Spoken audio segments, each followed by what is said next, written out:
Nagrinėsime bazės pokyčio sąvoką ir veislinės vertės gyvulių genetikoje, bei kodėl šios idėjos yra svarbios gerinant gyvulių kokybę. Pradėkime nuo veislinių verčių. Veislinės vertės naudojamos gyvulio genetiniai vertei nustatyti. Bet kodėl mums reikia šitų verčių?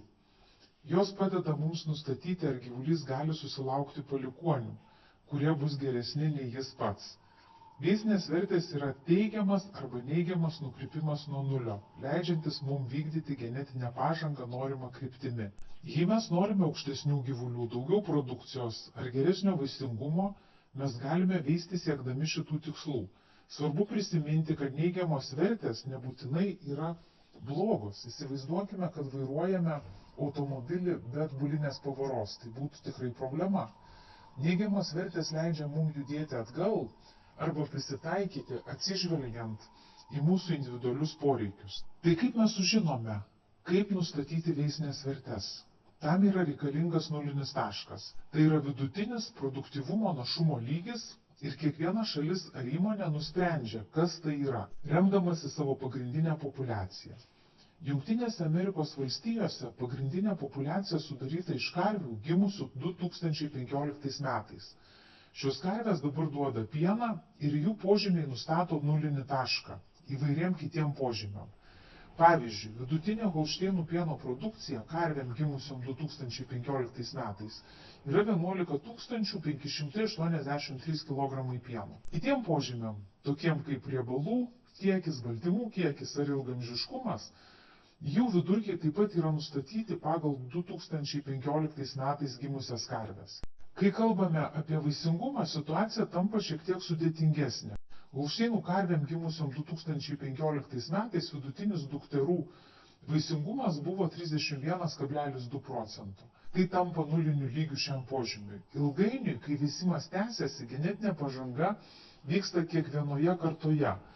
Todėl veislinės vertės vis didėja. Kad įsitikintume, jog laikomės nuoseklios krypties, turime atnaujinti savo nulinį tašką, kad jis atspindėtų dabartinį produktyvumą. Šis atnaujinimas vadinamas bazės pokyčiu, kuris Jungtinėse Amerikos valstijose vykdomas kas 5 metus. 2025 metais JAV atnaujinamas nulinis taškas. Pereinama nuo karvių gimusių 2015 metais vidutinio produktyvumo prie karvių gimusių 2020 metais vidutinio produktyvumo.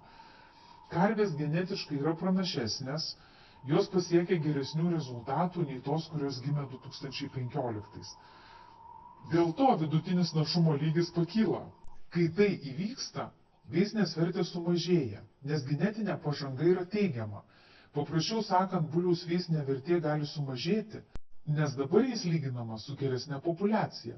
Bet paties buliaus veislinė vertė nepasikeitė.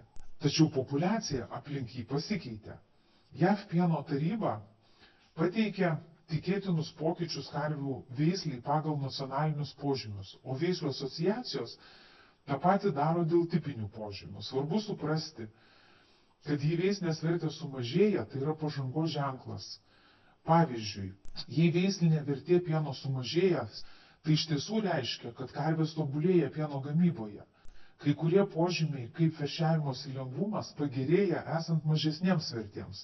Bazės pokyčių ir veislinių verčių supratimas yra būtinas gerinant gyvulių genetiką. Reguliariai atnaujinant pagrindinę gyvulių populiaciją ir koreguojant veisimo strategijas, galima toliau gerinti genetinę bandų kokybę.